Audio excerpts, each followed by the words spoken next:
Hi, you are listening to Rocklaz Radio, a podcast discussing inspiring personalities and interesting things. This is your host, Tanmay Shah.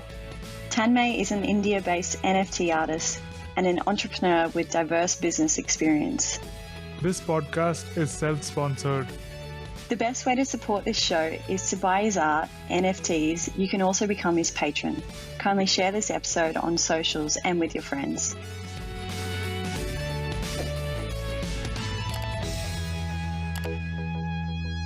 Hello everyone, welcome to another episode of Rocklaz Radio. In today's conversation, we have with us Eugene Capon, a social media futurist. Eugene's forward-thinking attitude towards how to connect using technology has been at the forefront of his mission to connect the world and pave the way to the Metaverse. In 2014, he graduated with a BA in liberal arts with emphasis on YouTube studies from Evergreen State. Upon graduation, he went to work at YouTube consulting agency Press Play, when focused on next-level visual content in the motion graphics and animation genre. In 2016, he quit his job as an art director to pursue XR social media. Eugene's first project was producing the film Journey VR. The film became an official selection at SIFF, a staff pick by Adobe and VR, then would become the number one 360 video downloaded on Steam for 30 days at the time of its release. A year later, he would produce and host Glitched, the first VR talk show to be ordered as if it was a TV show.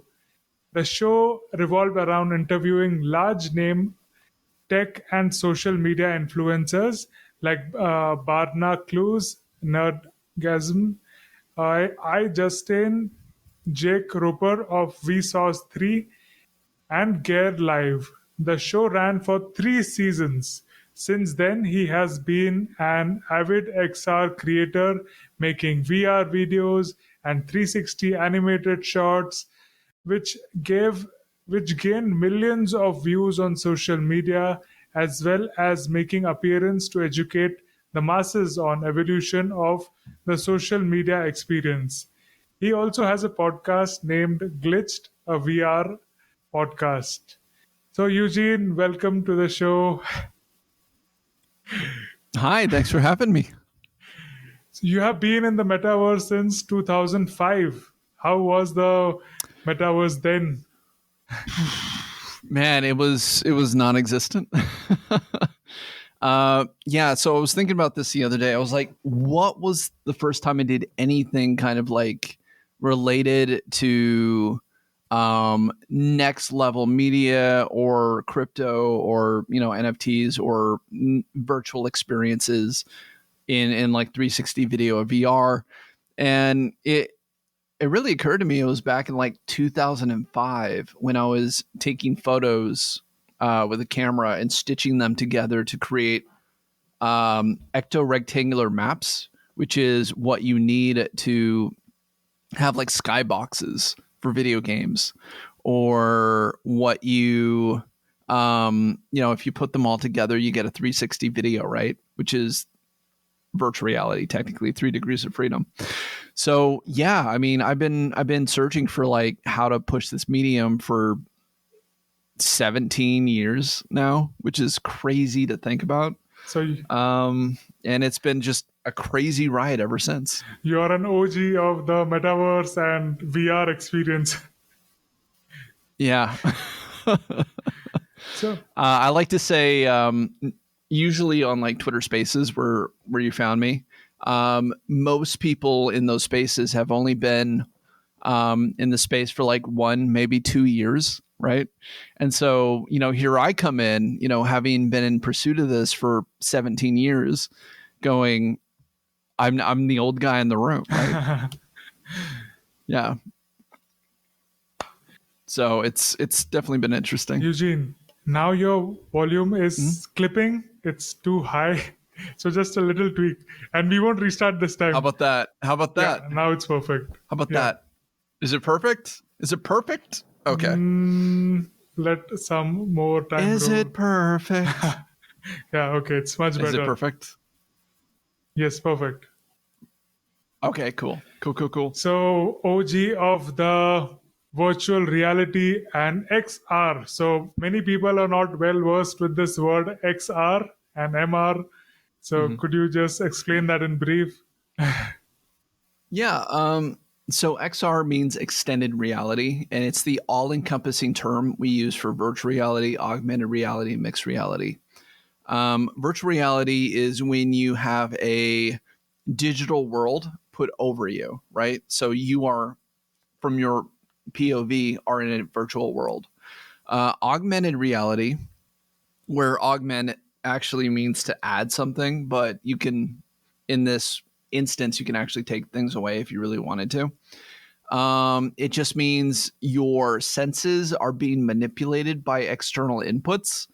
And so either your visual or your sense of touch or taste or hearing are changed in some way based on new information that's being added. So the example I like to give is you might have a microchip implanted in your tongue that makes every time you eat broccoli taste like ice cream.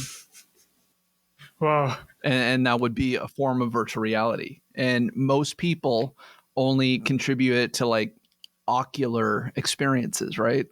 You know, you throw the Pokeball to get the Pokemon, right? You spin the globe around, you know, in front of you. And then mixed reality. I think it's kind of changed over the years, the term.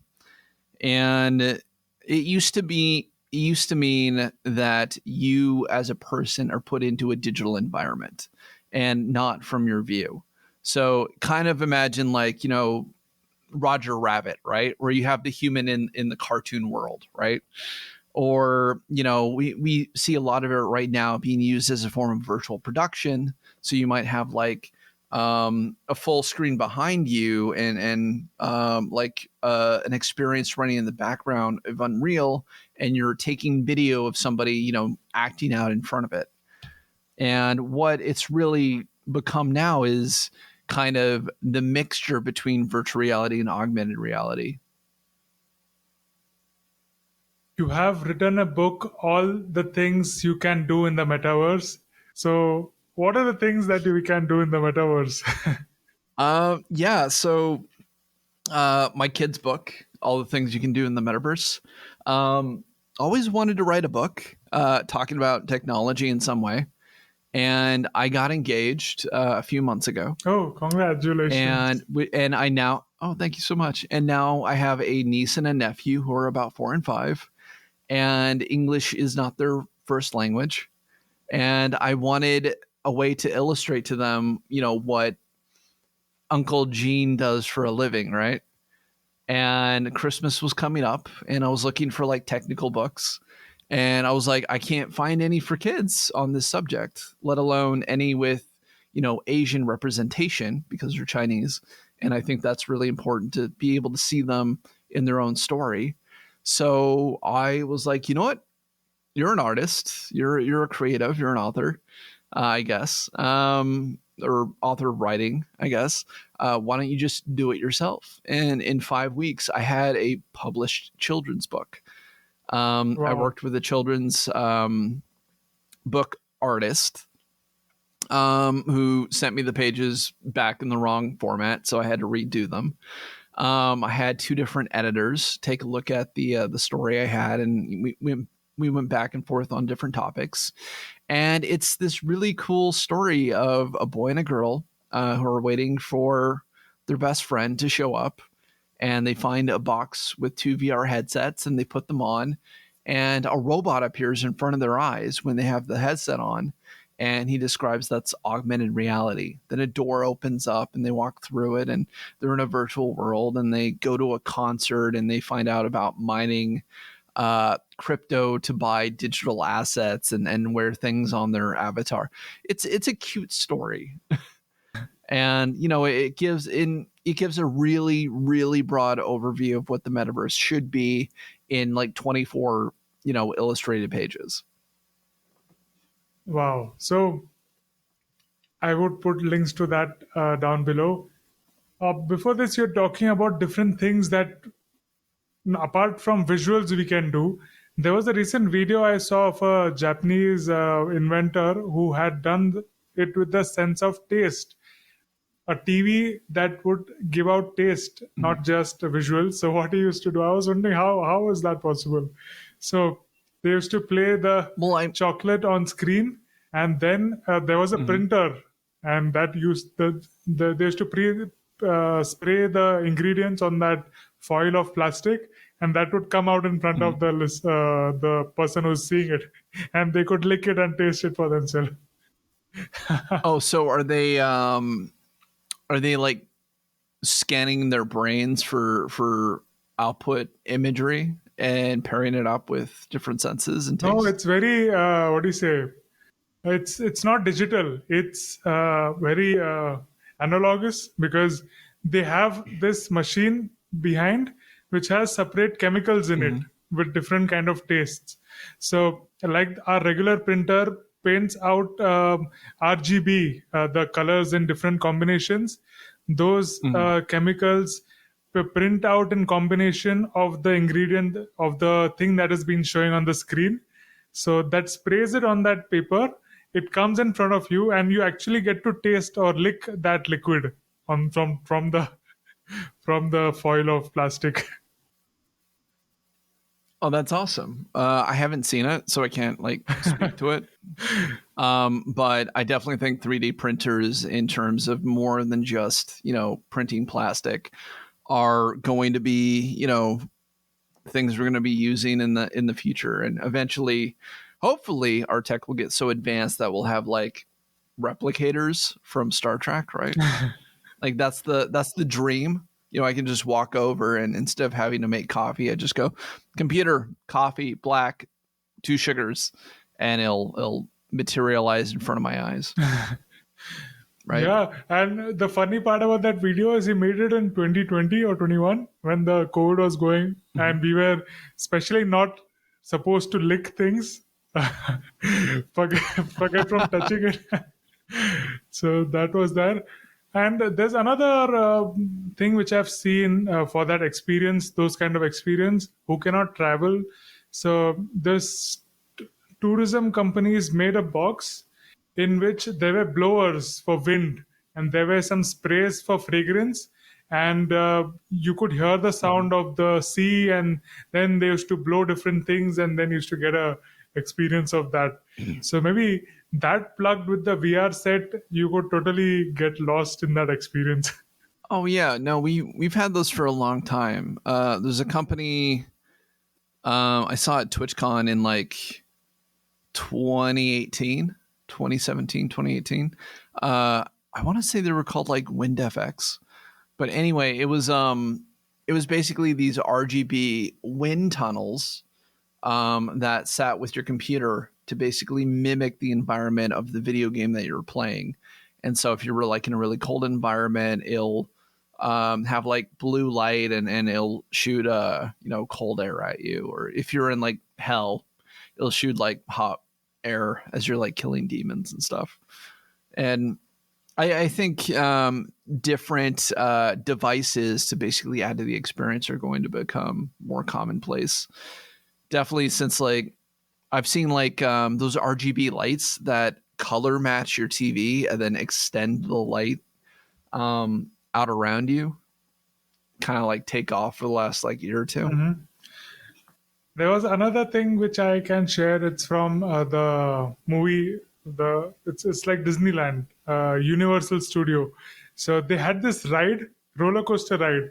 So of course we can see thing and listen to the senses, but that sense of motion, you feel that butterflies when you're actually moving, that kind of thing they integrated with the virtual reality. So Transformers or something, there is a screen in front of you. It's dark. There's a screen in front of you, and you're actually in the movie, and that roller coaster is along with it. So you get to experience it physically. You're flying around in the air and going down. You feel that adrenaline. So There is so much, possibilities are endless, but it's just I think how quickly we adopt. So asking, Oh yeah, I love haptic experiences like that, right?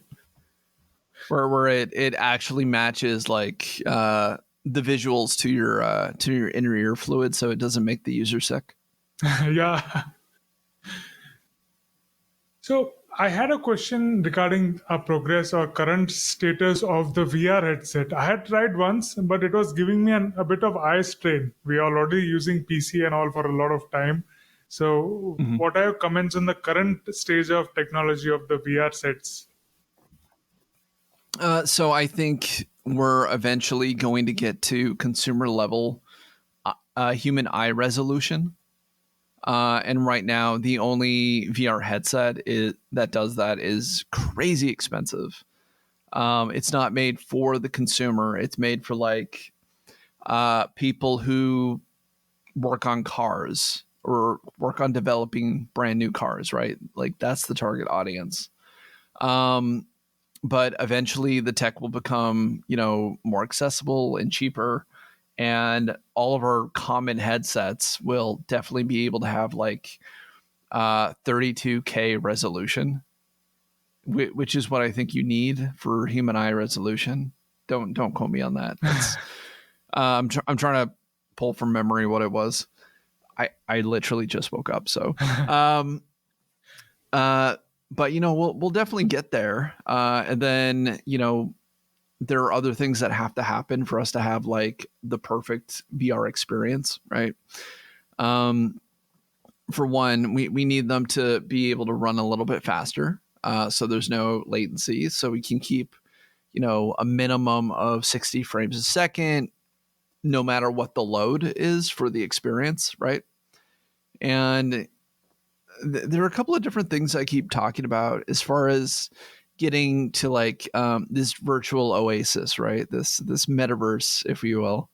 And there's a lot of confusion on what the metaverse actually is.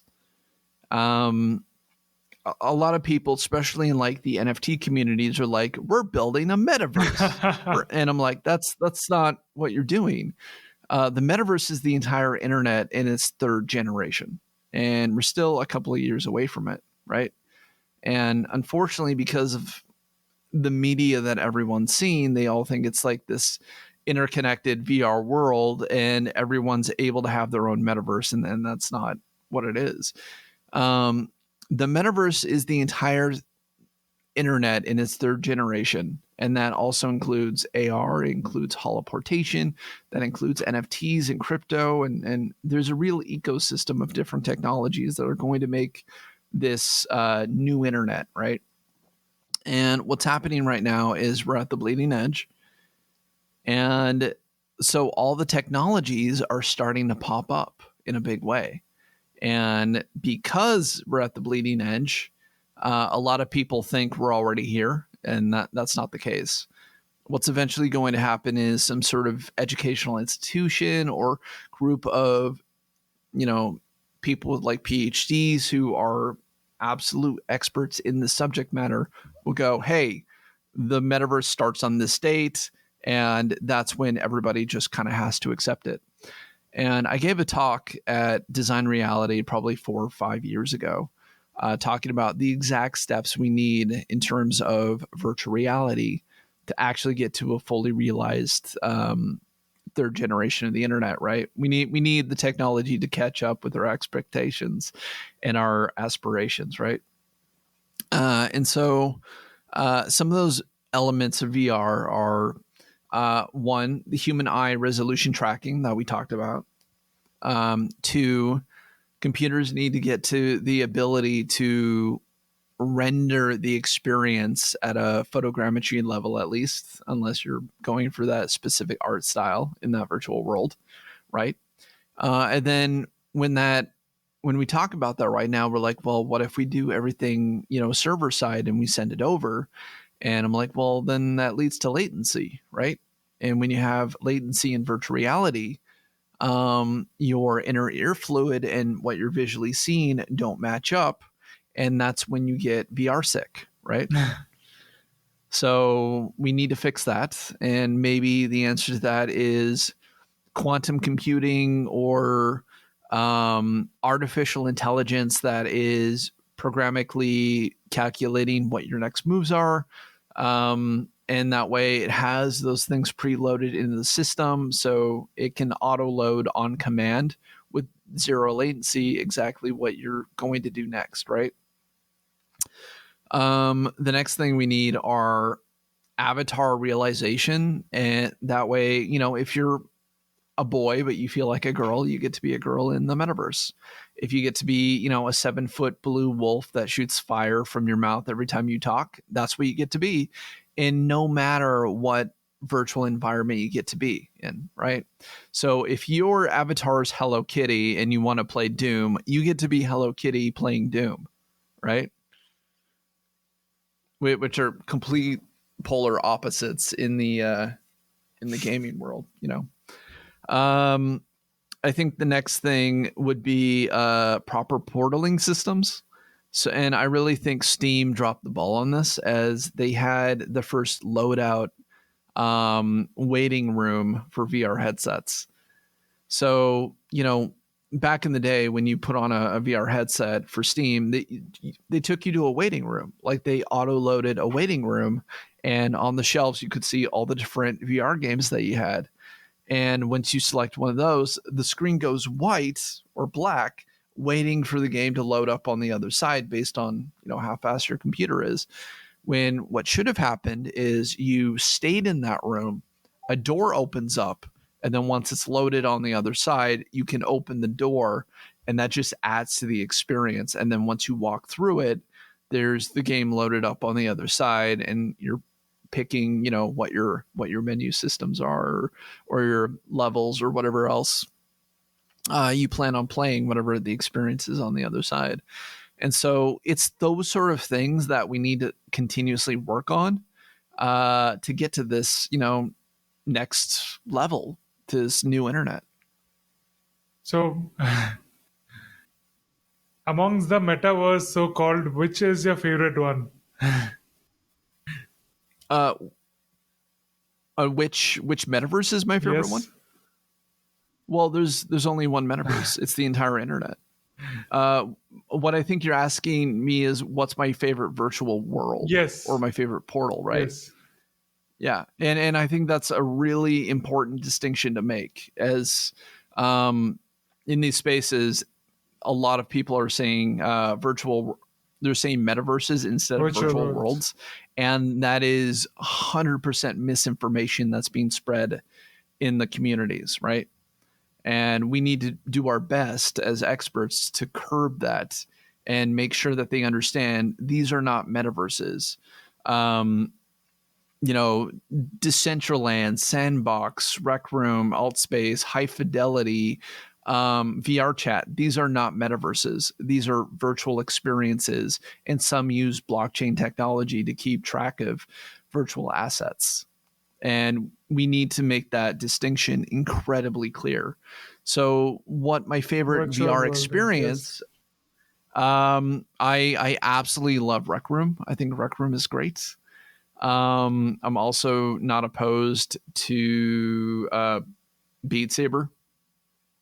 Absolutely love Beat Saber. I used to play it almost at a competitive level back in the day. I was in the top 100 when it first launched.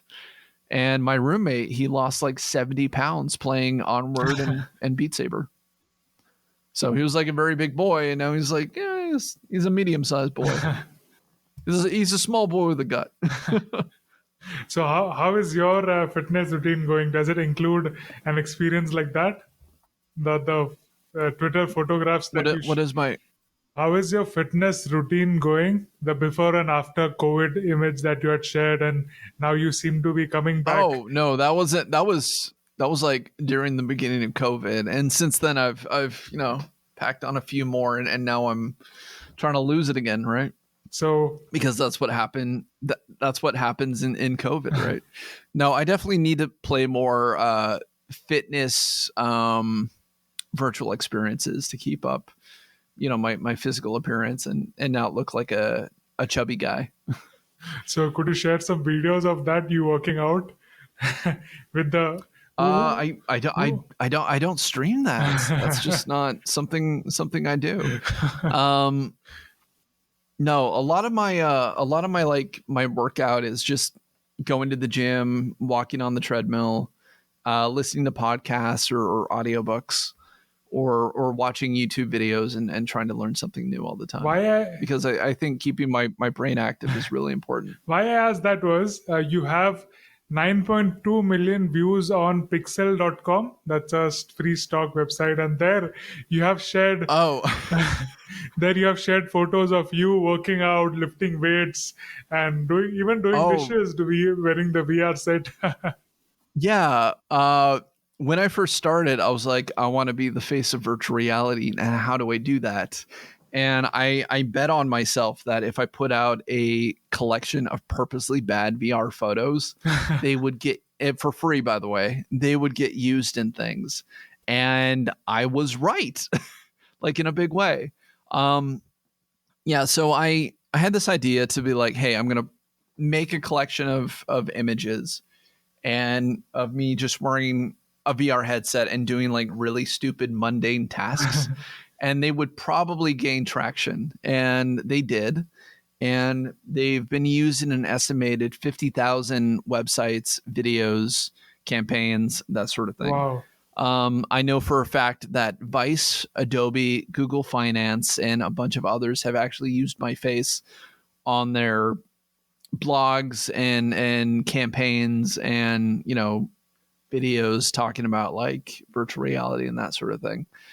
And I wanted to follow it up with, you know, I'm in shape. I have a gym near my house. I got a photographer friend of mine named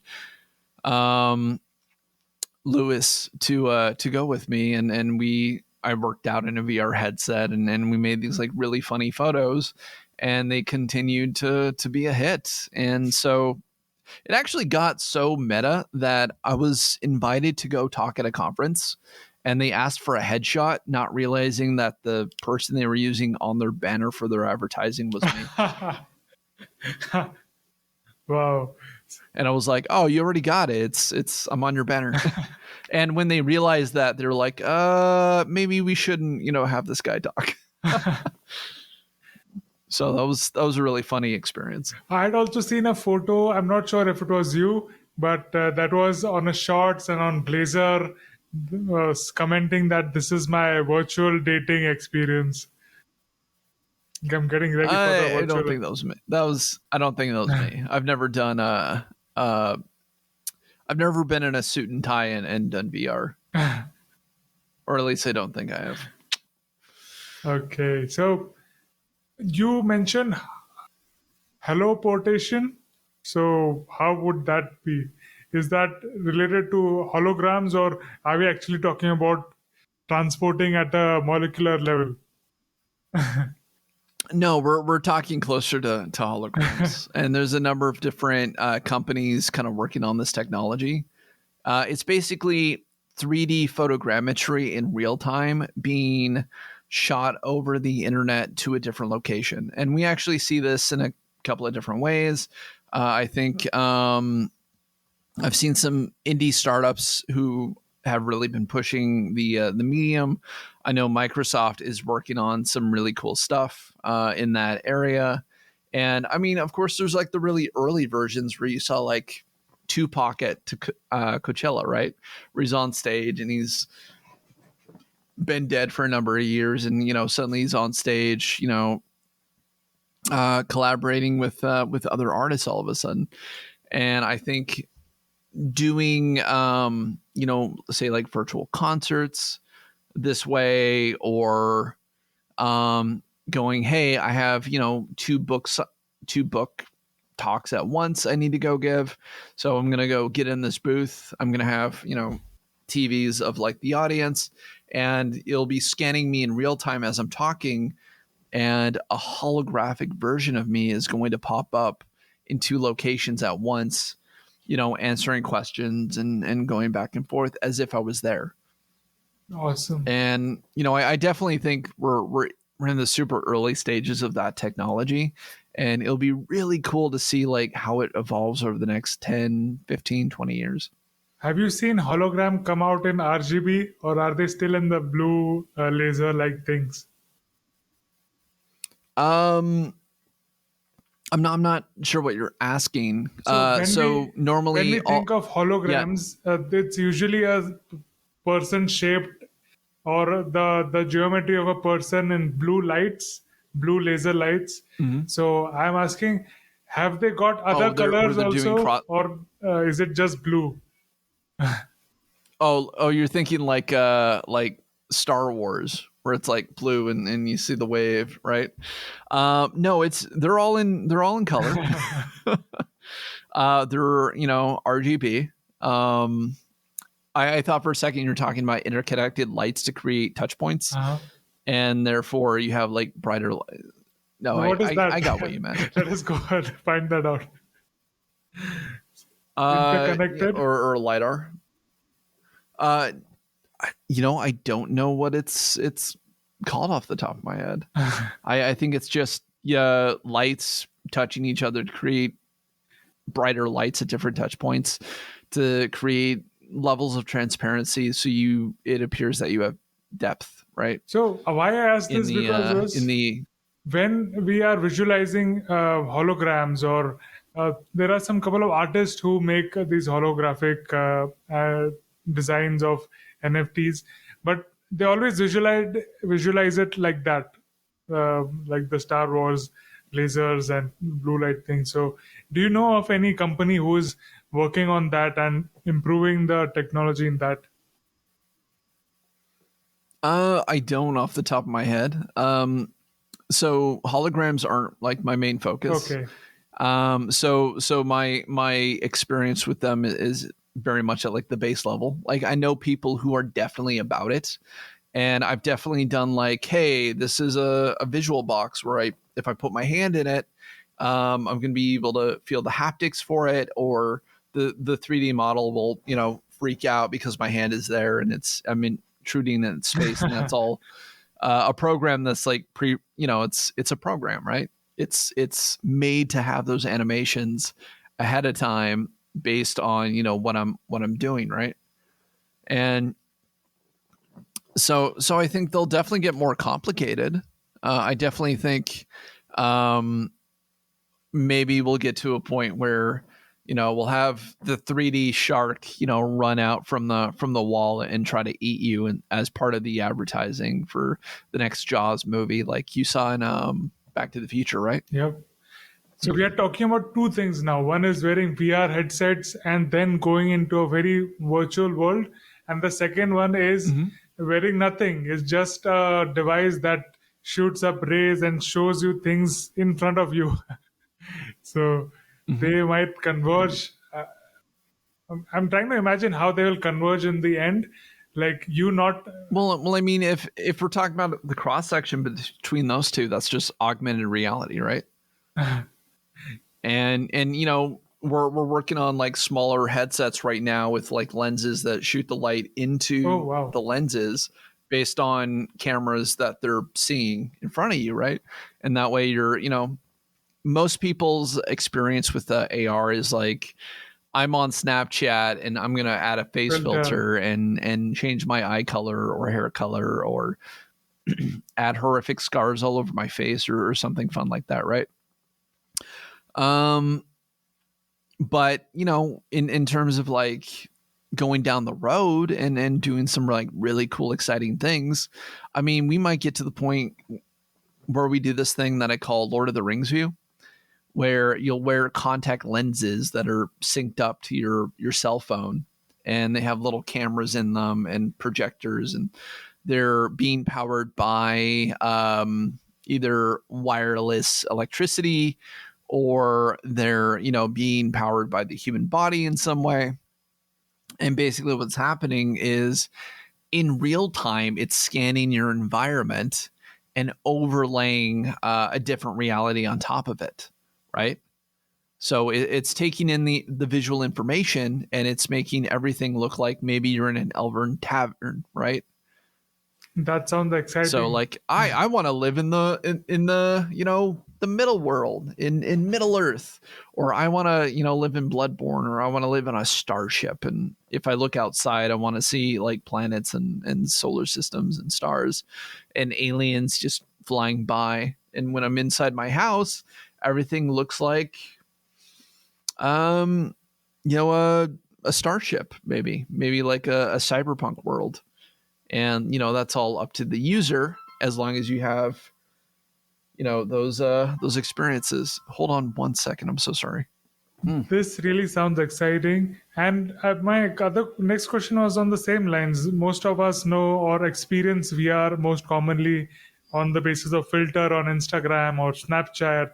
And even many designers are trying to create those sort of NFTs in that type of filters, like creating filters commercially for Mm-hmm. companies.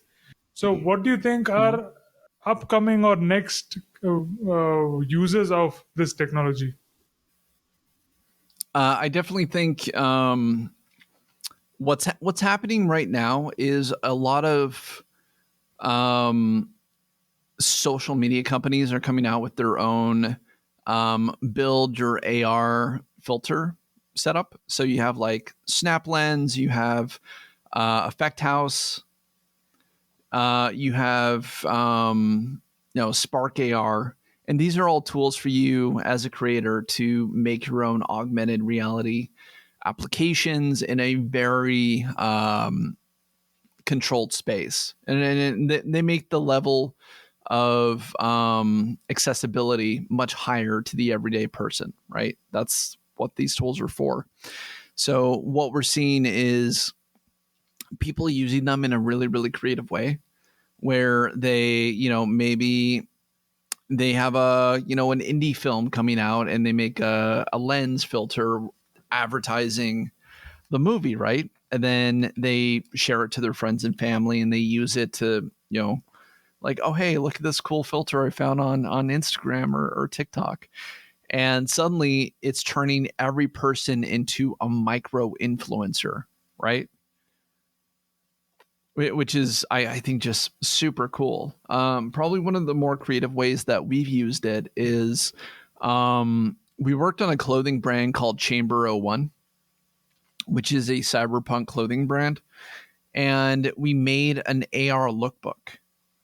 So using Snapchat, you can go to the book, you can scan it, and then in your room, you can spawn an entire mannequin with the clothing on, so you can check it out. Almost 1-to-1, right? And then you can like scale it and make it big, and you can put it on your desk or whatever. Or we had, you can try on the hat from the brand, or you can try the logo helmet that they have.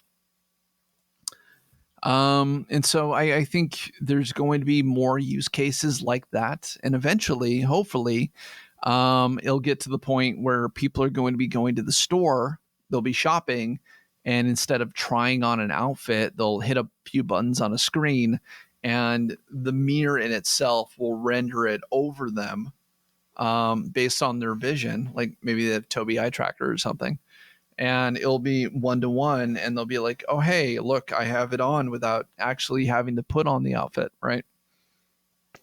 Incredible. That And in this day and age of like COVID and germ transmission, I think limiting exposure in that way, using these kinds of technology, are things that we should be pushing more.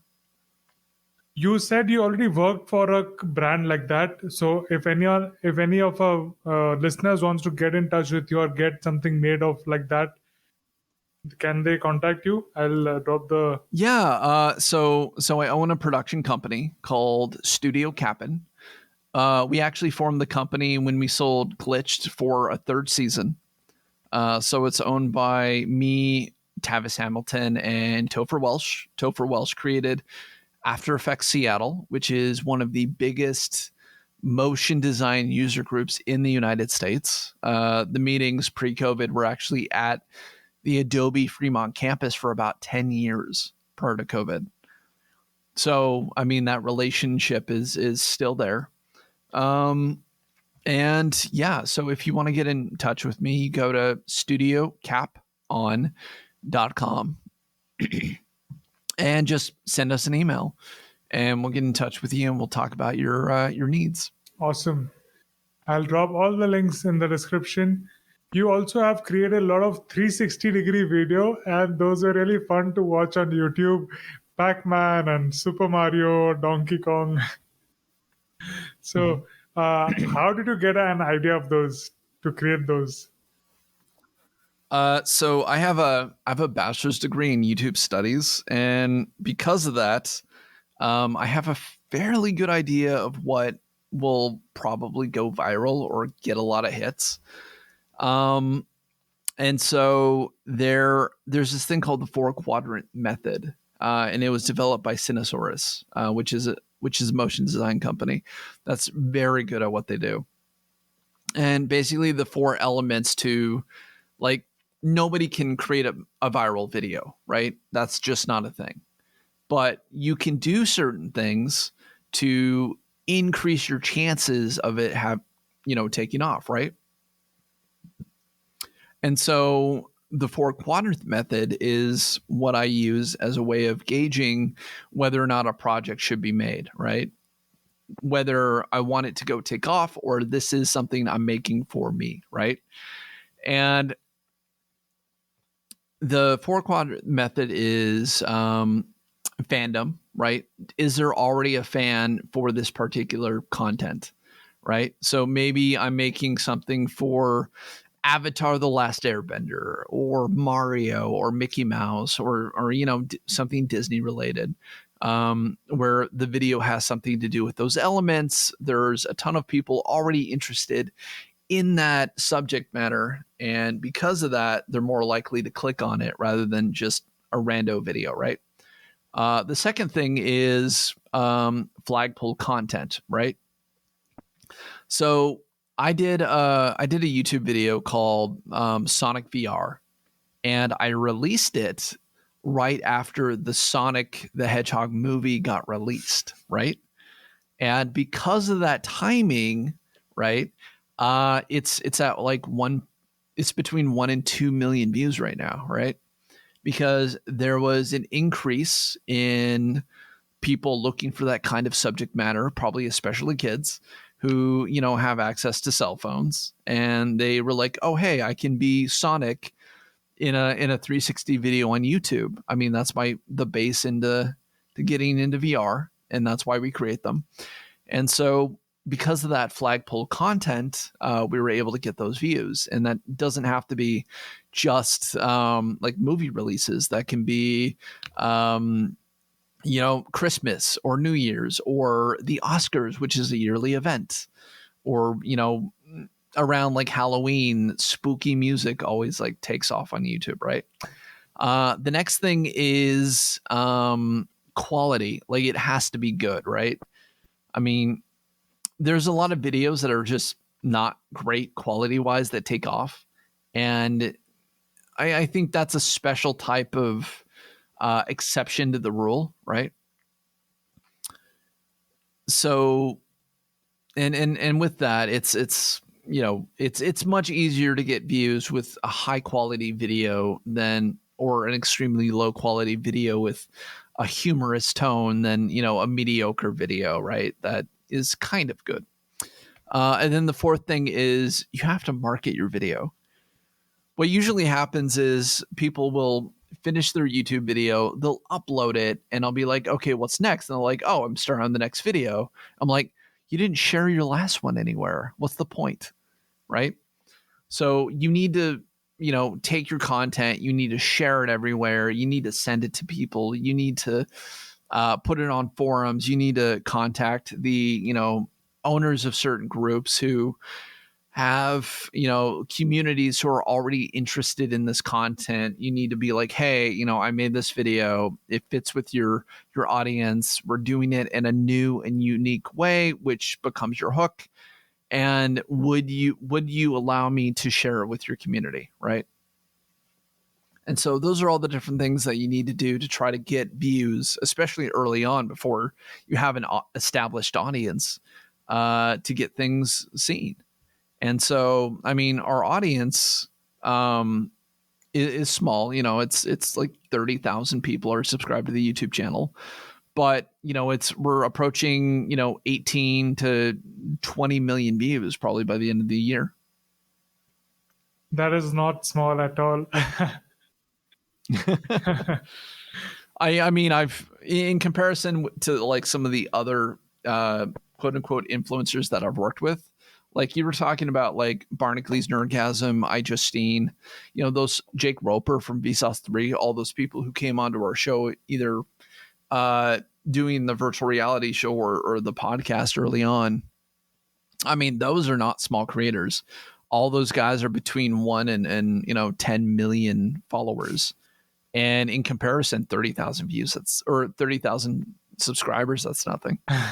There is always bigger fish and there is always a bigger pond. So I'm sure you'll be. Oh, absolutely. I'm sure you'll be making leaps into bigger ponds and becoming a bigger fish with the pace you're coming in. So you talked about studying liberal arts and VR as a topic. So how was that? How was that experience, and what did you get to learn? So when I was in college, it wasn't virtual reality. The things I studied in college were advanced filmmaking and animation, advanced physics, online marketing, Japanese film studies, because I wanted some culture in my life. Well, not just anime, but that was a part of it.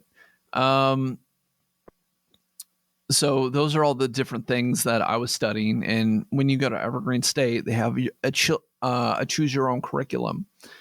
So when you go to a normal college, you're like, hey, I need 2 math, 2 science, an English, and a sociology credit to graduate. You're 180 credits, you graduate, and you're going in the world with accounting or something, right? The way Evergreen works is instead of taking singular classes, you take what are called block classes. And those block classes run like this. You'll take a single class called, like, say, trajectories, and it'll be like 1 physics, 1 art, animation, calculus, and fine arts, right? And those are all the different elements within your curriculum, and there's like 3 teachers teaching all those classes to you, and that's just how it works. And so by the end, when you get your 180 credits, you basically declare what your major is. So if your classes were aquatics, oceanography, arts and crafts, you can say you got a degree in underwater basket weaving. Wow. That is like the classes you take have to make sense to what your declaration is. That is so essential, that finding out what were your majors after trying out different things. I have also done liberal arts, but it was slightly different. But same as well. It was not a main degree course. I had to do it on the side. I did markets and capitals, human and global studies, Indian and global studies, djembe. I learned music. Then there was public speaking, philosophy of entertainment, and there was verily food is life. So there was a whole course about food and economics and culture about food. So I definitely feel liberal arts is a way to try out at least for a year before you go to the majors or you get a degree. So Evergreen will be a recommendation from my end to some people who are going in the US or trying to do that course there. So thank you for that. So YouTube studies. So what were your course to get to YouTube studies? Like I said, I took, animation, online marketing for video. I did a year-long study for video production where my whole thing was I was making IRL mixed with animated pieces into videos. Like I did a short called Neon Cat Loves Dubstep, where the famous Neon Cat was like my roommate and he was addicted to dubstep, right? And we had to like go get him help kind of like a intervention, and that just took a super dark turn because it's a college film, right? Or everybody in that class had weird videos, right? Because it's the time to experiment and find your voice and that sort of thing. So my actual field of study was animation, marketing, physics, film studies, and film production. And because of that, I was able to claim YouTube studies as my degree. And that landed me a job at a YouTube consulting agency straight out of college. And that later brought you to have a blue tick on Twitter. That was so my blue check mark actually became a thing because I was actively giving talks on virtual reality and how I think it's going to change the market. And this is like 2014, 2015, where I started like hitting it really, really hard. And because I had, a bunch of different videos of me giving talks, and I had a bunch of upcoming dates where I was talking about it, I decided to do a video on YouTube about like what is the verification, even though I wasn't verified myself. Like, what do you have to do to get verified? And I sent all that information off with it inside of the application, and 2 weeks later they verified me as a and that's basically because in the space of virtual reality, there was only like 250 people who are actively members in this community. And because I myself was giving talks on this subject, trying to get people really excited about it, being an evangelist for the new technology, and there weren't a ton of those out there, I became recognized as a authority or person of interest in this subject matter, right?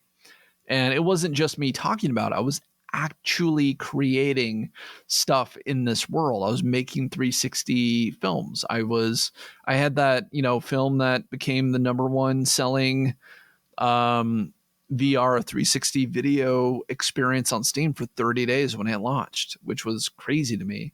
I mean, that was a staff pick by both Veer, which is a 360 version of YouTube out of China, and Adobe. And I used Adobe products to make that video, right? I used, C4D, Element 3D, which is a plugin for After Effects, and then After Effects and Adobe Premiere to do all my post-production, editing, and rendering.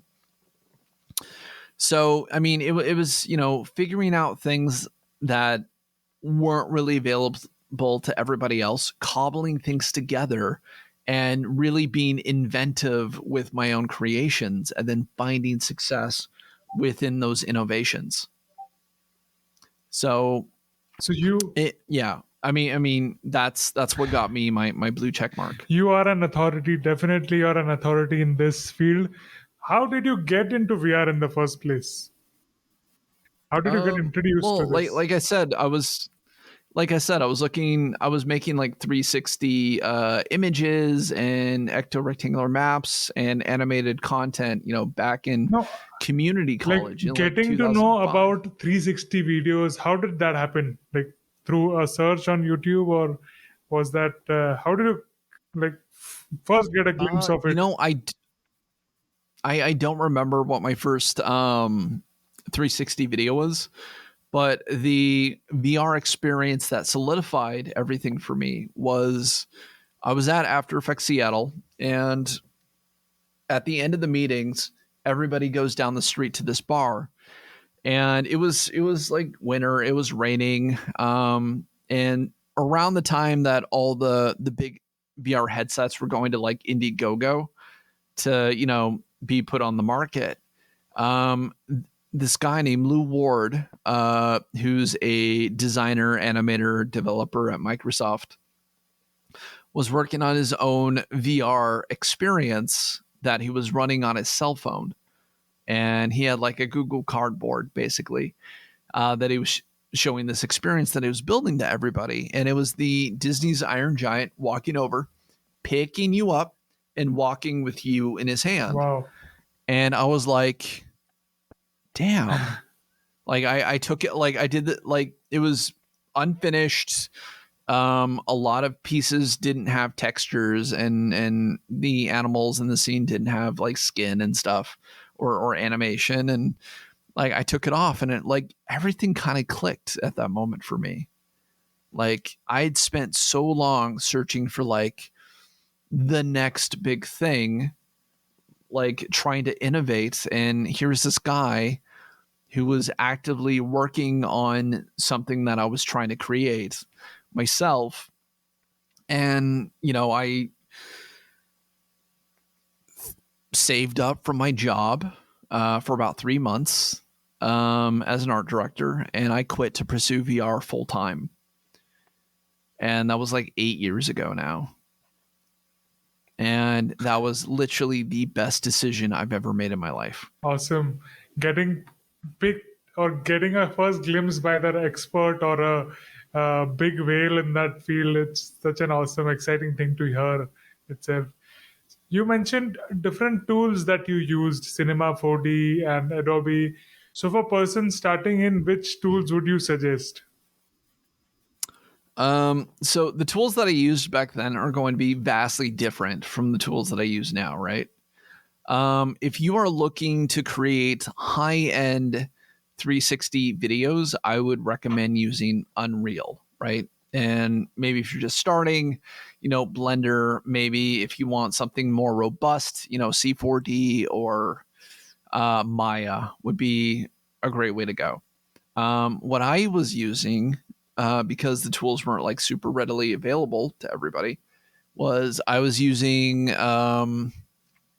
C4D that I got a student discount on.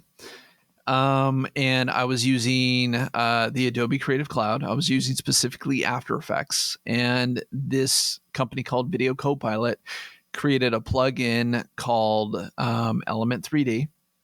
And so I was able to take 3D models and bring them into After Effects, which I'd been using for a couple of years at this point, and I'd become barely proficient. And there was a company called Metal that created a plugin that would take your Element 3D experience or scene, and it would turn it into an ecto rectangular map. So a 360 video, basically. And from that point, you could export it. So it's me literally cobbling all these things together to create my first 360 video experience. And I had done like some really fun tests, and I had, you know, done some like, you know, cool pieces that I put up on YouTube, which have since been removed.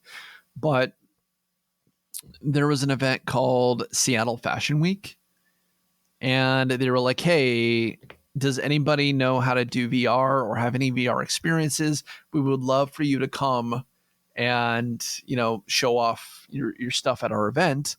And I went to their pre-launch party, and I met the woman in charge, and I was like, hey, I'm a creative. I would love to do, you know, a VR experience to show off at Seattle Fashion Week. And she was like, cool, you have 28 days. And I was like, man, 28 days, that is not a lot of time. And so I was like, all right, I'm going to use just what I know, what I've been using. I can probably get to like a 5 to 10 minute experience together. So I was shooting for 8 minutes, and I called a friend of mine named Adrian Ladelia, and I was like, hey man, I need music for a VR experience. I have 28 days to get this done. He goes, what do you need? I'm like, I think the Halo theme song. And he was like, done. I'm like, sweet. And so a couple of days later, he hit me back going, hey man, what does this sound like? And it was dark, and I was in my car in a parking lot. I just got done doing something. And he plays the song for me, and I'm like crying because the song is just so beautiful, right? And I'm like, bro, you nailed it, you know? And that became like the experience. Like, you were in this pod and you got shot out into space, and you went past some some planets and through an asteroid field, and there was like a light show at the end, and it was through this like operatic, beautiful, relaxing experience as you are taking in the sights of sound of the unknown of space, right? And so I showed that at Seattle Fashion Week, and somebody at SIF was there, and they were like, "Hey, we're looking to add VR content to SIF this year." And I was like, "Great! Like, who do I get in touch with?" She was like, "Just send it to me. I'll make sure it gets in. I'll even waive the fee because we're scrapped for finding these kinds of experiences." And I went, "Sweet," and it became an official selection at SIF, right? And while I was at SIF,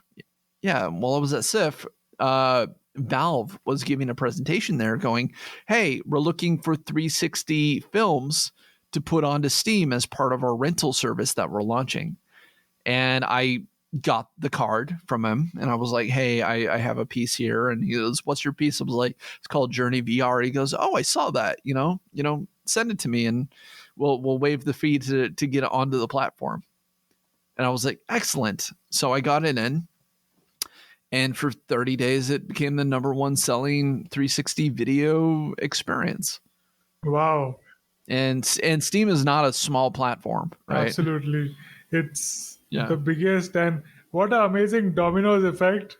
One thing leads to another, and such a awesome thing to. I just think that's the power of saying yes to opportunities, putting in the work, and then following through, I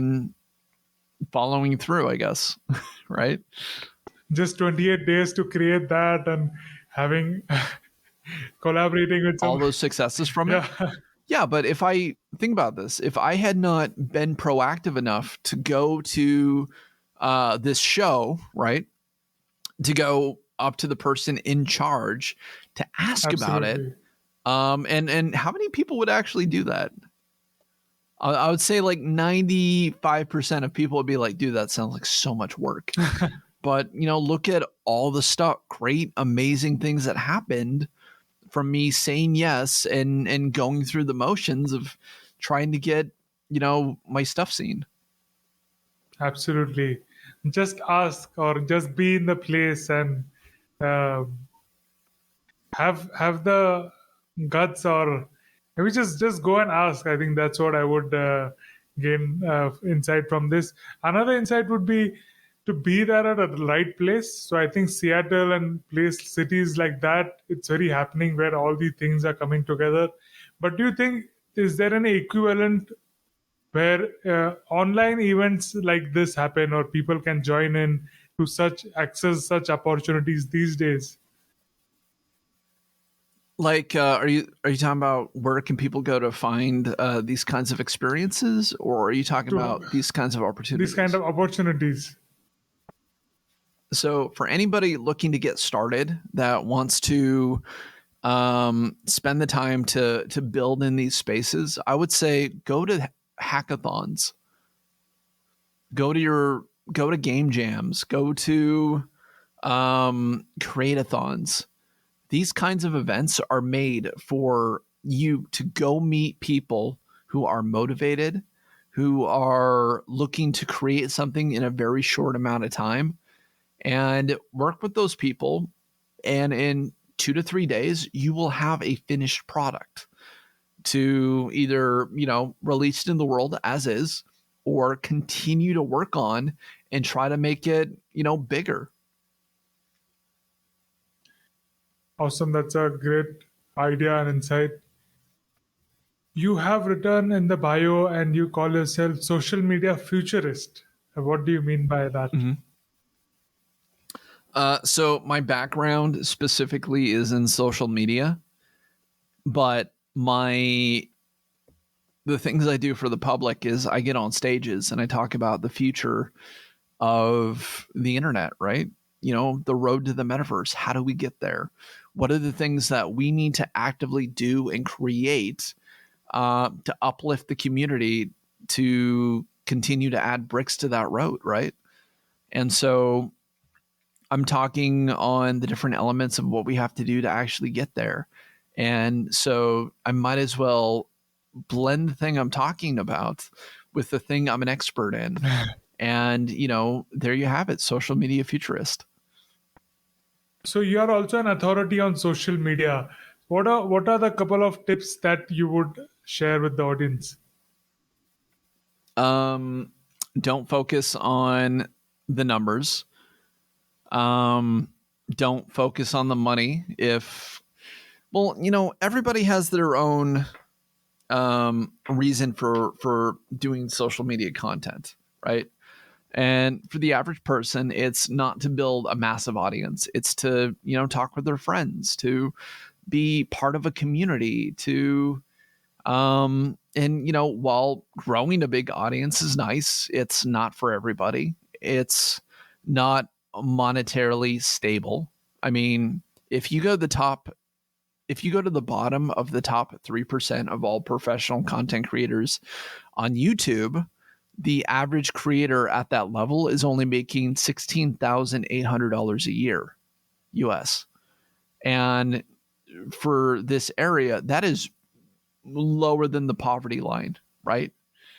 And when I say that fact, people are always like, hey, but I see all these videos of these influencers with fancy cars and throwing lots of cash around and doing huge challenges and giving away $10,000. I'm like, dude, that is the 1% of the 1%, or they're faking it. 100%.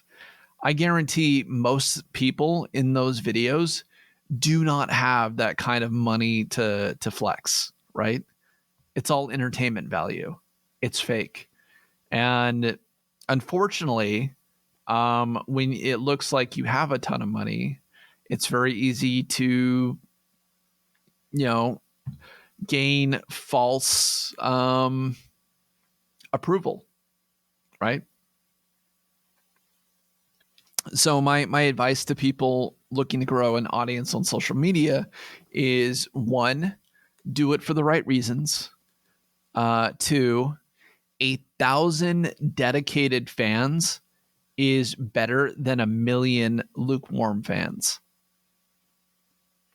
Because if that 1,000 people will buy into your product, will buy your book, will come to your live streams and donate to you, versus 1,000,000 people and maybe, 30 of them show up, nobody buys your book. I mean, there are influencers who need to break even, who have millions of fans, and for them to break even means they have to sell one t-shirt for every 78,000, 79, 80,000 fans of theirs to, be quote unquote successful, and they can't even do that. So You mentioned it's a lot of this is an illusion. Yeah, illusion. And as you mentioned on the numbers, don't focus on the numbers. There are two views, of course, focusing on the right reasons, but don't you think the numbers also shows, it's like a point of karma where it shows how much that person has put in efforts, that money, that much following he has got. Because the more people who are from my network or other places, those who people are putting out content daily or more frequently, they usually have more number of followers. So why, if not numbers? Followers don't always equal money. Yeah. I 1,000 mean, dedicated fans. I would rather, work with somebody who had 1,000 dedicated fans than, had a million subscribers and a gold play button.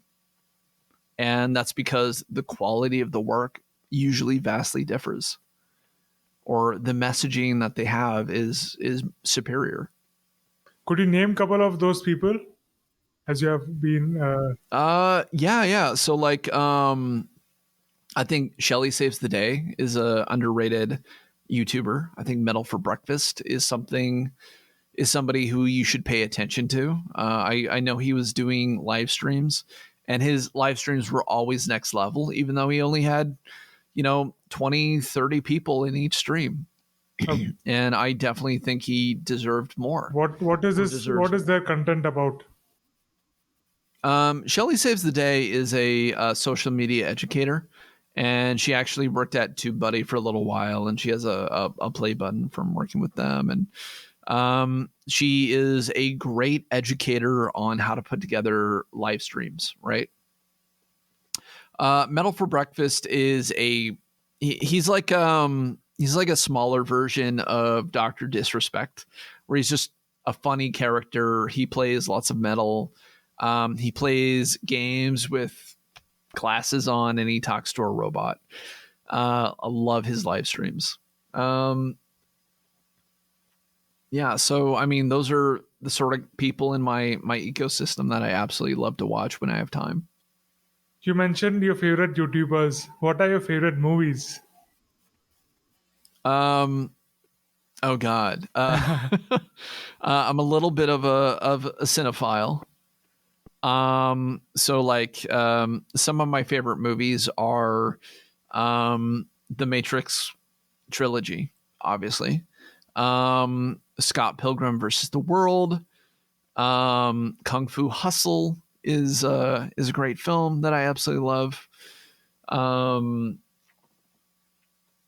Limitless, I Oh, think, I is a love great that film. one. Yeah, I keep watching the TV show over and over. I watched the whole TV series probably once every 2 years, just going through it. What does a cinephile mean? It's somebody who specifically has who loves cinema Ah, okay. or loves movies. Yeah, it's somebody who's very much into like cinema and Mhm. movies. Like I make a point to go see every Marvel movie in theater. Like I'm like, get away, COVID. I'm gonna risk it for, Doctor Strange in the Multiverse of Madness. Let's go watch No Way Home. You know, Awesome. So, growing up, what were your favorite cartoons? some of my favorite cartoons growing up was like the Teenage Mutant Ninja Turtles from the 80s was a big one for me. The 97, 98 X-Men was a series I absolutely loved. Basically, the Fox Saturday morning cartoon lineup was like my jam, right? So that was like Spider-Man, X-Men, and then there were definitely like Rocco's Modern Life. I remember watching a lot of Doug, which was more like a slice of life cartoon, if anything else. And then later on, like I continue because of what I do, where I'm an animator. I continue to watch cartoons to this day. So like, when I was in college, I was watching Adventure Time, right? And I just remember showing all my friends the original like cartoon pilot before they made it a full series, by Pendleton Ward. When This was like 2003 to 2006. when you're watching, when you're growing up, did you think that you would become an animator or get into animation? And of course, VR was not there, but did you think you'll get into the stream? No. My parents wanted me to become a doctor like them, which is kind of like the immigrant dream, right? You come to America, you Where are you have from? kids, they become lawyer. Where are your parents from? My mom's an American, my dad's a Canadian, and they came to the U.S. when he was a kid, right? And so my dad became a doctor, and he's an MD and a naturopathic physician, and a nurse practitioner. And my mom was an RN and a neurobiofeedback therapist, but she specialized working in kidney dialysis. Just helping old people, have a better quality of life at the end of their life. Do you have siblings growing up? Yeah, I got three of them. I have three living ones. I have a brother who passed away as a baby, Nicholas. my sister Tiffany is, so I'm the oldest, and I have 3 younger siblings who are still alive. Tiffany, Aaron, and Amy. Tiffany is very, very intelligent. She got a master's degree in 3 months. Oh my. Yeah, I was like, Tiffany, like how did you do that? She said, they told me I could work at my own pace. Yeah, and I think really she was she moved in with my parents to save money for a few months before like she went back to work to school working as an elementary school teacher, and I think she just wanted to like maximize her time, and she's like that smart, right? And then my youngest 2 siblings both just finished their nursing degrees, so they're both nurses now. Amazing. And I suspect my brother will probably become a surgeon later on, and my baby sister will become a naturopathic physician like her dad. So when you have like conversations, when you meet up, you're from the VR and totally different stream from the whole Oh, family. my parents have no idea what I do. they'll say he does something with computers and leave it at that. So what I'm curious, what side of kind of conversations you have when you meet related. Usually it's my parents going, "Hey, how do I set up this security protocol with this medical software for my company so I can see clients virtually?" Oh, Usually they're asking for tech help because they know I can help them out. Or I'm at the age where my fiance has a niece, like I said, the niece and nephew, and whenever I go out to my parents' house for like family events, they come with me and they play on the beach, and you know I'm basically like dad to them, I guess. would they wear some VR or some anime costumes on Halloween's? Pixel. No. So this is kind of a fun fact. Pre-COVID, I would actually dress up as Deadpool, and there's this group called Costume Characters for Causes, and I would go and I would pretend to be Deadpool with them and take pictures and hang out with sick kids and raise money for pediatric causes, right? And I even went as far as throwing a full-on event for them at a bar called Dante's Inferno, and we raised money for the organization and for to help kids pay for things they need, or to help provide access to Camp Good Times, which is a summer camp for sick and dying children to attend so their parents can have a break from having to take care of a very sick child all the time, right? Because that's a full-time job in itself.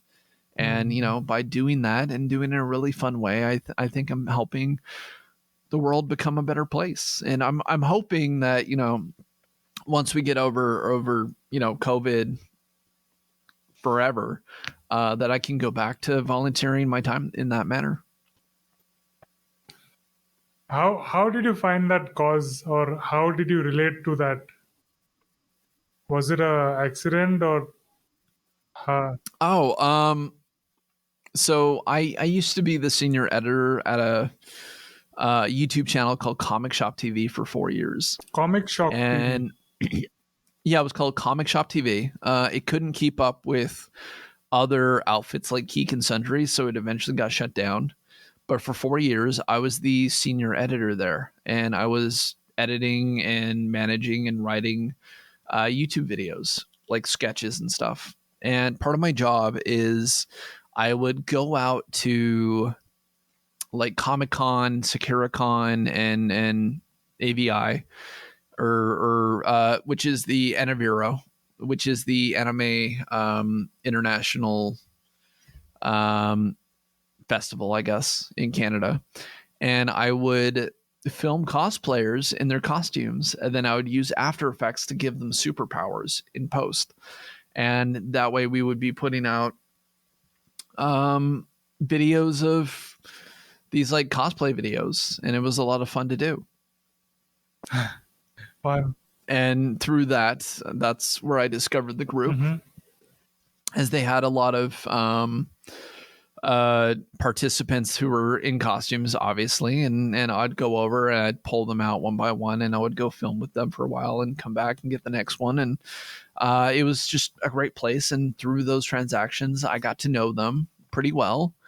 I got to know Jason, who started the group, and by the way, he looks just like Iron Man.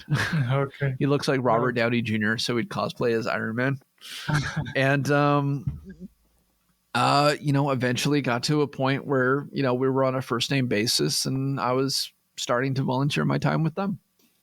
You're into animation and VR. Did you think of working with DC or Marvels on collaboration like that? You imagine these movies in VR. So maybe you could. Oh, absolutely. If DC and Marvel want to talk and they want an animated film, my DMs are open. Sign on in. Or maybe you could find somebody at a Comic-Con who could connect you, and you would have another Domino's. That'd be fantastic. I know ever since like the Marvel movies became really big, everyone's knocking on their door trying to get in, right? Mm-hmm. So, I mean, if they want 360, videos dedicated to like upcoming movies and stuff, they're more than welcome to reach out, or we can have that conversation and see what we can do. That would be awesome. I hope some listener listening to this or seeing this take carries a lead forward. So, saying that, what are the 3 people, living or dead, that you would like to have lunch with? Oh, geez. I would love to hang out with Stan Lee. I had the honor of meeting him one time. Oh. And I got a picture with him, and that's the only time I've ever paid for a photo with somebody. I would love to meet Robert Downey Jr., of course, because Iron Man, and I don't. If you saw like my workshop, it's very much like I have like my kitchen nook, I have my streaming office, I have where I sleep, and then I have like my invention area where I just spend time working on projects and wiring things and doing VR and testing things, right? And then the third person would probably be Betty White. Because who would not love to have a lunch with a Golden Girl? Betty White, who I am not aware about this person. Betty White is a very famous actress that died at 90, like 3 days short of being 100. And she has one of the most amazing filmographies ever. So if you ever get the chance to like see some of the stuff that she did on SNL or Golden Girls, or just being herself, I strongly recommend it. She loved everybody, and she was very like when it was unfashionable to show I want to take that back. Forget Chris Hemsworth, add Mr. Rogers. She's definitely an icon. Yeah, I just Googled her now. I know the person by face, but now I have a name to that. What would be the question you would ask these people? Let's see. Stan Lee. I would ask for Kevin Feige's number so I can have that contact. Mr. Rogers, I would ask for a hug, because something tells me he's an amazing hugger. And Betty White, I would ask what her biggest obstacle to overcome in her career was. What was the biggest obstacle in your career until now? that you overcame? The problem with being early is you get a lot of naysayers, right? You get a lot of people saying, crypto will never take off. You get a lot of people saying, no one's ever going to, buy a VR headset. No one's going to watch a 360 video. They have a lot of people, a lot of people told me, you're wasting your time and haha, joke's on you. So no, but that's fair with, every life-changing technology, right? Where the only indicator that you were right is having to wait. And having to wait, 8 to 17 years to, let people know that you were right all along. I mean, where are they now, right? It used to be all the time. Like, I don't think NFTs are ever going to take off. They're a scam. They're like crypto's a pyramid scheme. I'm like, that's because you don't understand the technology behind it. Or no one's gonna, buy a VR headset or standalone VR headset. That's, I'm like, these are the same sort of people who were like, no one's ever gonna sit down and watch a television screen for up to 4 hours a day. No one's going to have electricity in their house. It might burn down the house. No one's ever going to listen to this thing called the radio. No one's going to believe that the world is round. Internet is just for geeks. Yeah. So no one's going to use the internet. What is that? No one's going to buy things off of it. You are in Seattle, just like Bill Gates. He made software for computers. You could, of course, you're already making media for the VR sets. What do you think about that? What do I think about Bill Gates living in Seattle?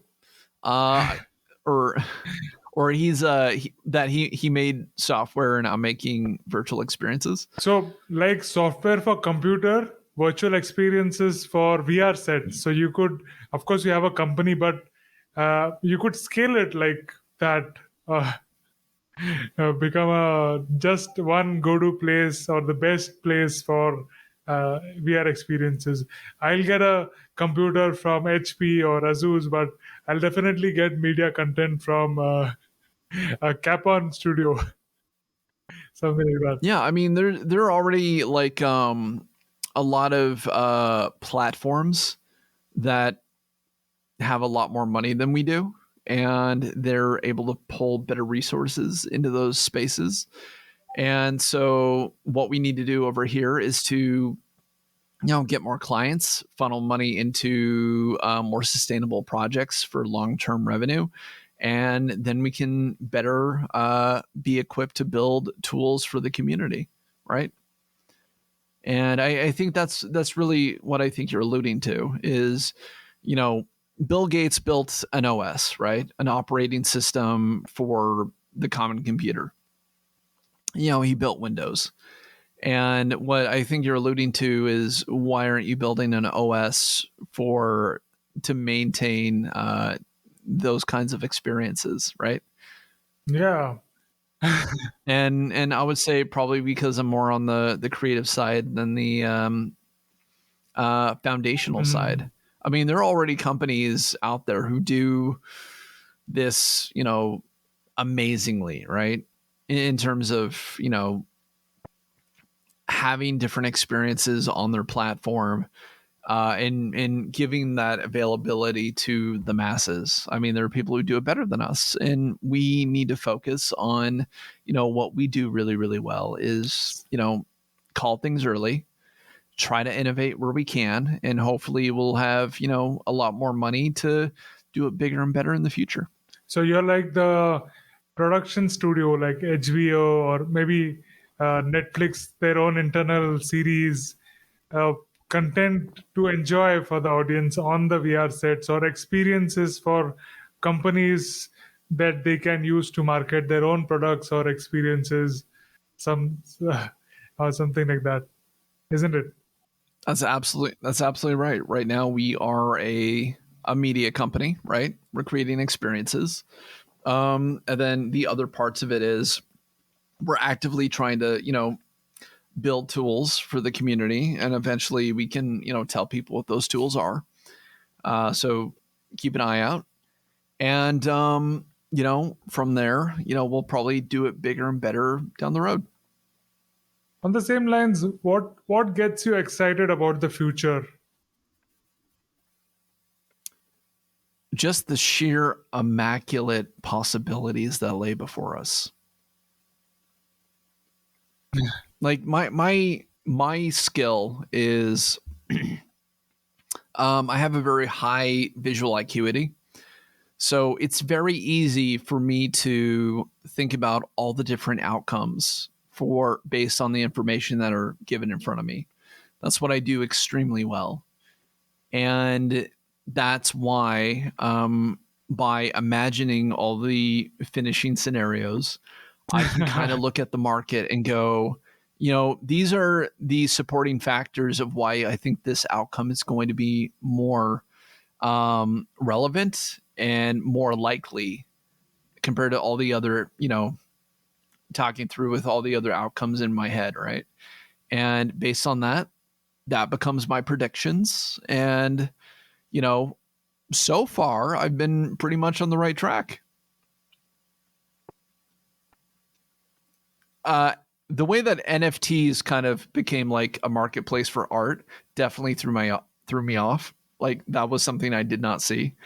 I'll admit, but VR, AR, crypto infrastructure inside of new websites, Web3, that sort of thing. That's all stuff I was calling early.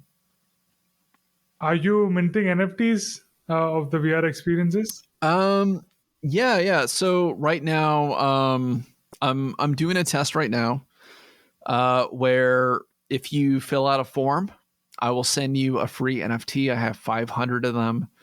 I minted them like 2 days ago. We're almost 200 out the door already out of our 500, which means probably in the next week they'll all be gone, right? And so if you see this, go grab one. Follow the Twitter account because I'm sure we'll refine what we're doing and we'll need more test subjects to send NFTs out to people, right?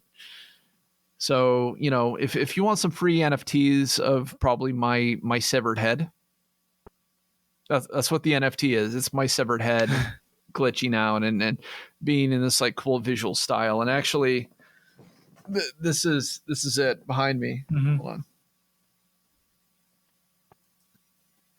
Can you just turn the camera a bit? Yeah. So that is a piece I'm calling Glitchhead.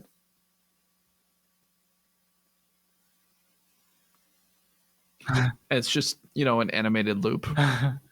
And this is cool. Thanks. What platform will be this be on? So it's you can get it on it's Polygon. And you can get it using your MetaMask wallet. And I've already seen people start to sell them for like $20 a pop, which is kind of interesting to me. Wow. And OpenSea allows those 3D objects as well. So do you plan for any 3D objects? Because people get excited when they can play around with it. Like many of my collectors Oh, also absolutely. I mean, that would be really cool to have. I haven't decided to do it yet, but it's probably something that's going to happen in the future. And what is a VR file called? Like the 3D is the OBJ file. What is the VR file called? So if you're looking at an entire like animation sequence with full textures and all the polygons into a single file, it's most likely an FBX. Yeah, FBX is used in Blender. So I was wondering, like, we can move around the 3D objects and see them from all sides. Maybe OpenSea or some new platform should come in where we can see a 3D view, like spinning around and seeing the whole room, or whatever the experience has been created. Are you aware of any platform like that who's doing it?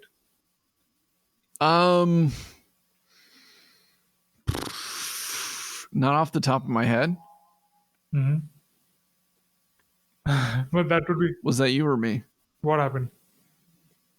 Oh, I heard like a. I didn't. So I don't know. Maybe it's software on this side. Okay. So, yeah, that would be pretty cool to have a 3D experience with the NFT, just viewing it around and moving it around. There's a platform called Async that I'm working on now. That is an NFT that changes the time. So in 24 hours, you'll have Okay.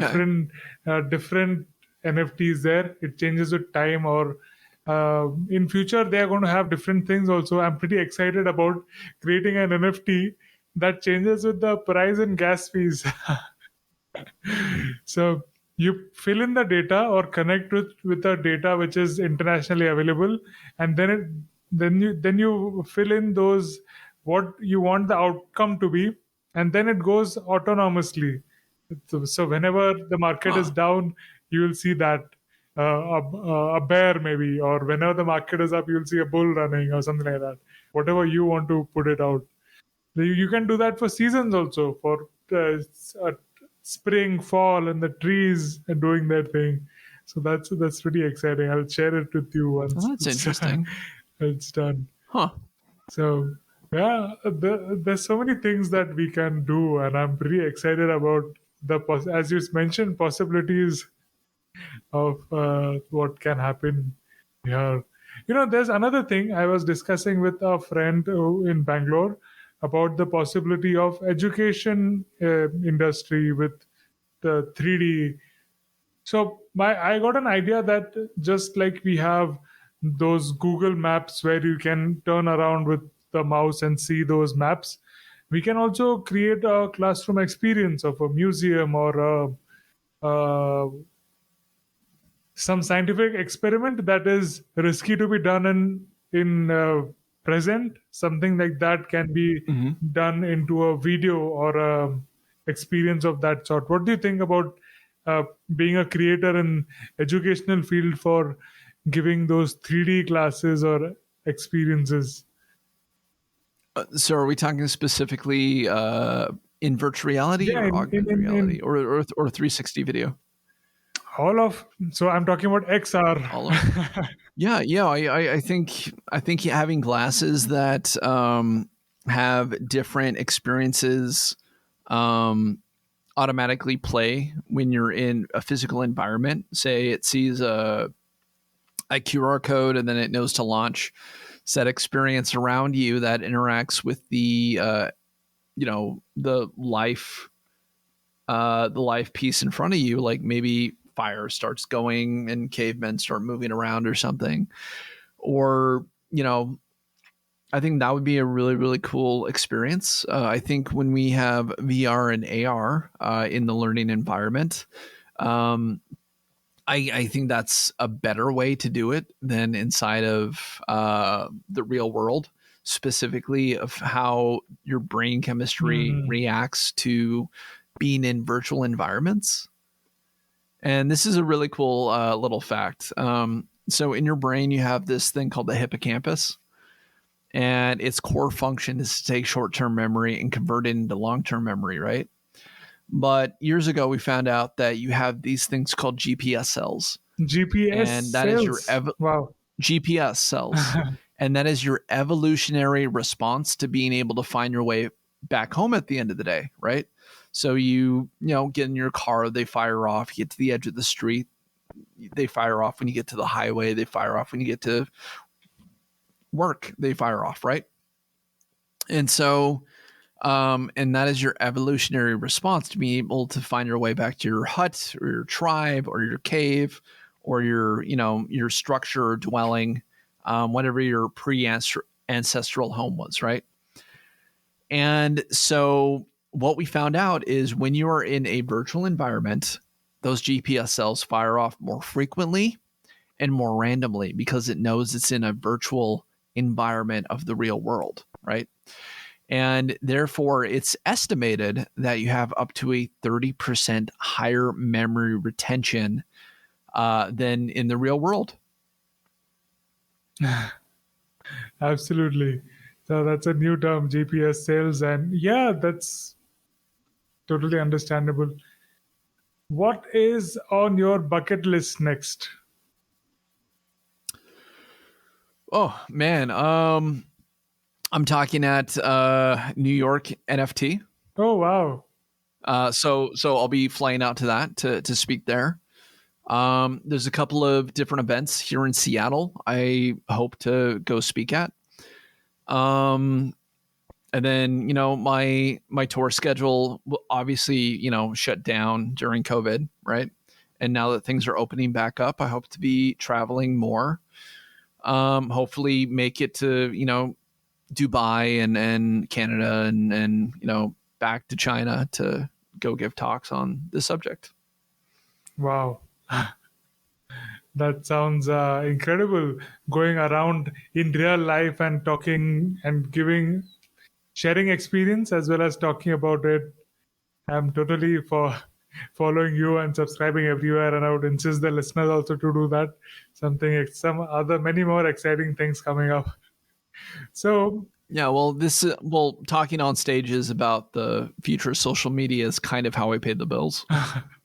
okay. So, it's a job, right? That's what evangelists do. So, with Elon Musk coming on and buying Twitter, what do you think is the future of Twitter? Hopefully we get an edit button. So I hopefully we'll get an edit button. I think there will be some kind of visual distinction between regular users and Twitter Blue users, right? They said he alluded that there would be some sort of checkmark system specifically for those kinds of users, and I think there'll be a different kind of checkmark versus the ones that you have for like people of interest, right? So while everybody can have access to a check mark, it probably will not be the check mark that everybody wants, right? I also think Twitter was probably working on some stuff in the back end that made basically made Twitter worth buying for that amount, right? So I don't think he was just buying a social media platform and probably on the surface level. Yeah, it's about free speech. I want to bring freedom of speech to the world. But I definitely think that Twitter was probably working on a blockchain version of Twitter. Oh yeah, Web3 version. And I think I think that kind of integration is worth buying a media corporation like Twitter for that amount. Absolutely.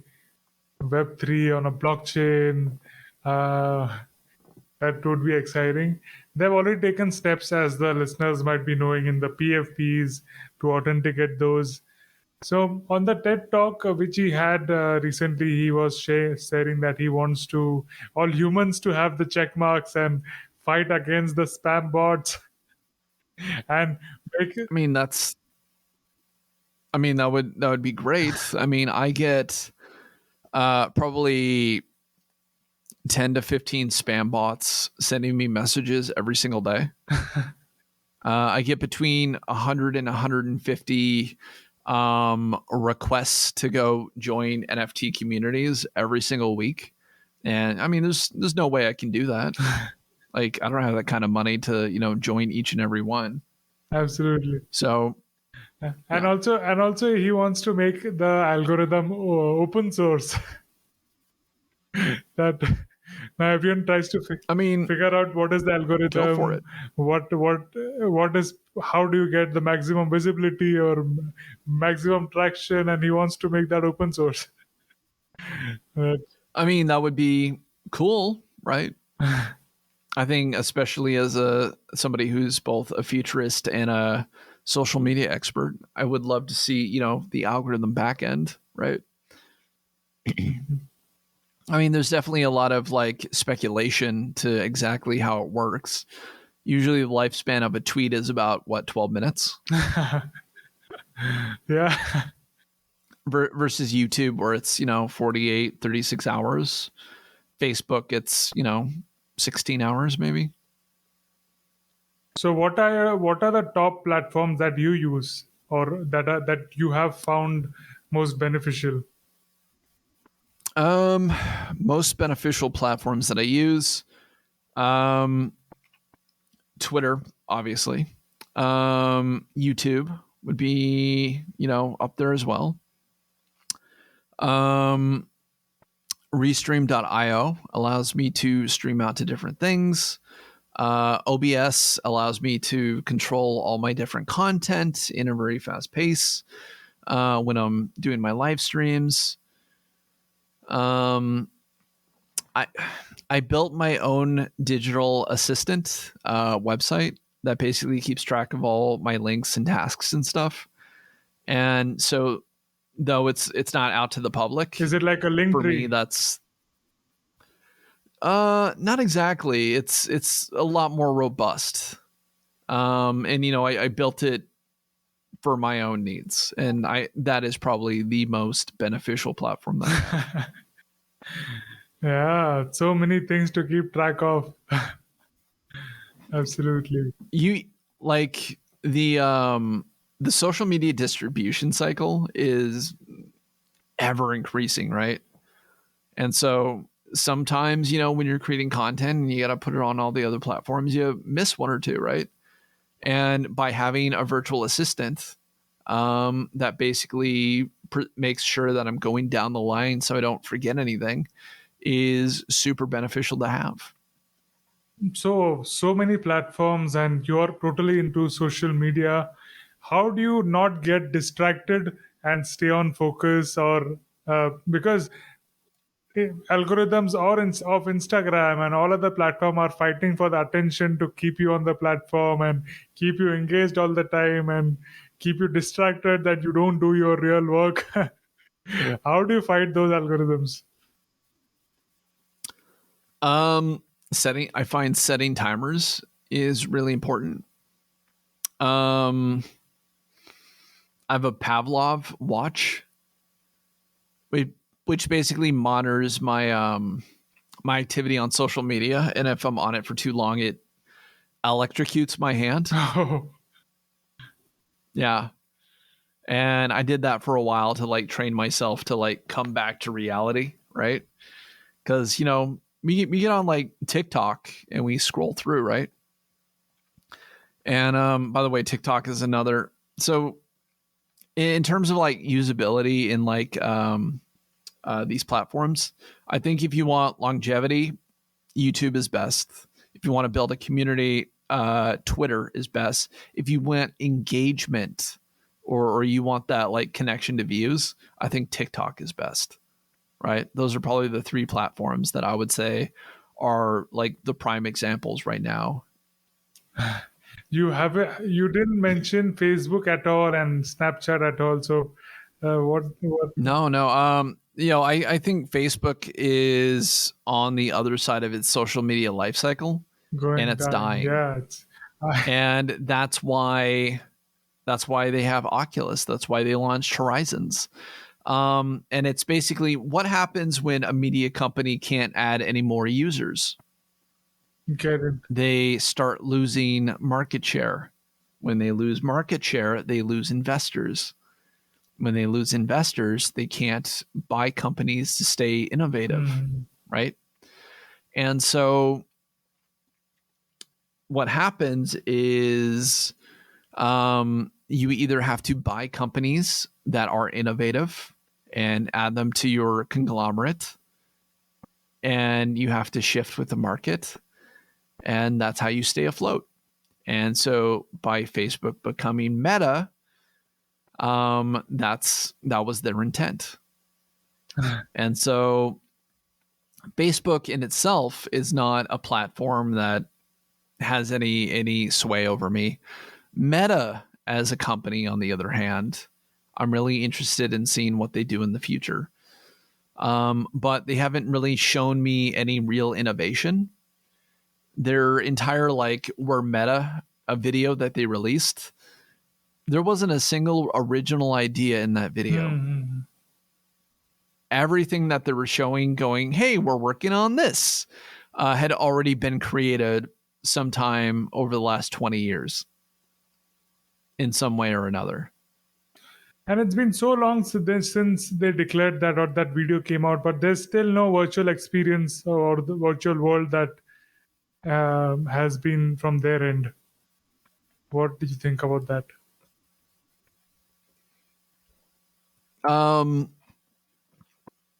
Yeah, they don't have. I mean, they have Horizons, right? That's their virtual environment. That's their virtual social network, right?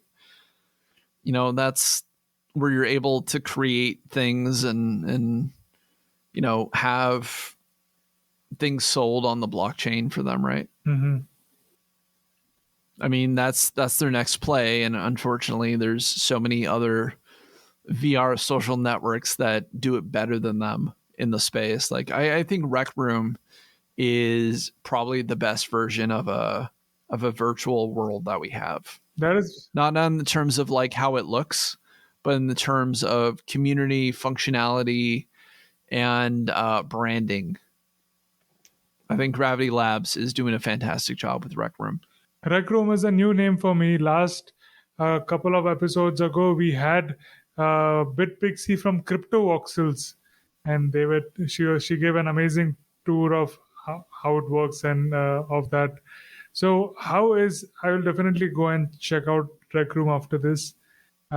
Thanks for that. How is it? What do you like about it? There's so many. There is Sandbox, there's Decentraland. So why Rec Room? I love the fact that it's free. I love that, you know, there's a free version, and that free version isn't limiting on what you can do. And obviously paid features makes it better and gives you access to certain things. But, you know, those paid things are definitely being part of the sales platform, right? You're paying to being able to make money off of the system, which makes sense, right? The building tools for Rec Room, I think are fantastic. I think there's a lot of robust things that you can do with it as long as you're creative and talented enough to create them. And that's why it gets my gold seal of approval. Amazing. Thank you. So we are approaching to the 2-hour mark. It was amazing interacting with you. What words would you like to conclude with? A little bit of effort and movement can create great big waves, right? If you just say yes and you put in the work and you don't give up and you be kind to everybody, amazing things will happen. Wow, amazing. I'm going to ponder on that thought. Thanks for tuning in.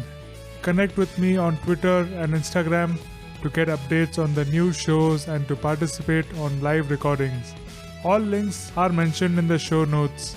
We will be back next week with another fantastic episode.